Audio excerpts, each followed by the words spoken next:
Halo semua, sebelumnya perkenalkan nama saya Puspa Syahrani. Saya dari Politeknik Wilmar Bisnis Indonesia.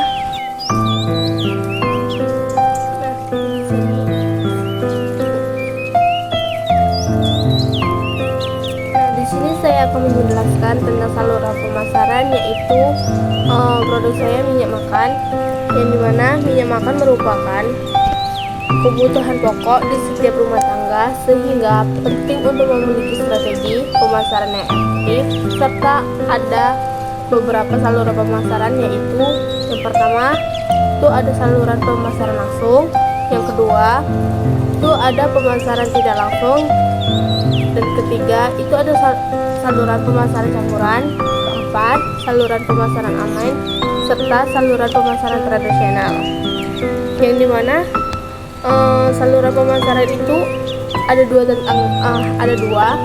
Yang pertama itu ada keuntungannya itu kita bisa mengontrol penuh terhadap proses penjualan dan komunikasi dengan pelanggan, sehingga dapat membangun hubungan yang kuat dan personal. Di tantangan kita juga bisa mengatur biaya operasional yang tinggi dan jangkauan terbatas, sehingga kebutuhan tim penjualan dapat terlatih dan kuat. Nah, di sini kita masuk ke saluran pemasaran tidak langsung, yang dimana pemasaran tidak langsung itu ada 3. Yang pertama itu ada grosir. Grosir ini dapat menjangkau banyak toko dan warung makan secara bersamaan. Sedangkan distributor tempat yang mempersingkat rantai pasokan dan mengurangi biaya transportasi. Sedangkan yang ketiga itu ada retailer.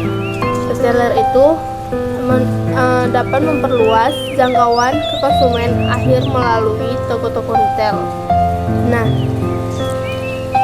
di saluran pemasaran campuran ini kita bisa lihat ada 4. Yang pertama itu ada email marketing, yang dimana email marketing bisa menjangkau pelanggan yang bertarget dengan konten yang relevan. Sedangkan media sosial itu kita bisa membangun brand awareness dan interaksi dengan pelanggan.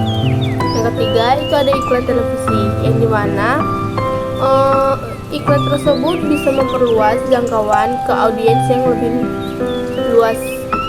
Dan yang terakhir itu ada retailer, yang dimana retailer bisa menyediakan produk langsung di toko-toko retail. Nah, kita masuk ke saluran pemasaran online, yang dimana itu ada marketplace. Marketplace itu kita bisa lihat ada di Shopee, Tokopedia, Lazada, itu kita bisa mencari di situ. Sedangkan website toko online itu kita cuma bisa mendapatkannya itu ada di platform penjualan sendiri atau toko-toko kecil.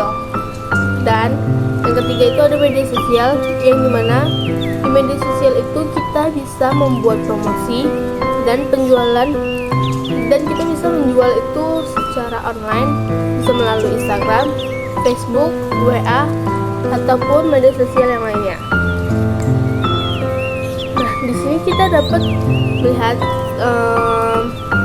saluran pemasaran tradisional, yang dimana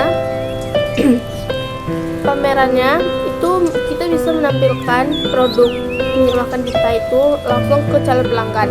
Sedangkan promosi di toko kita bisa menyediakan sampel dan diskon di toko. Iklan di media cetak itu kita bisa lihat di majalah atau koran ataupun website secara online.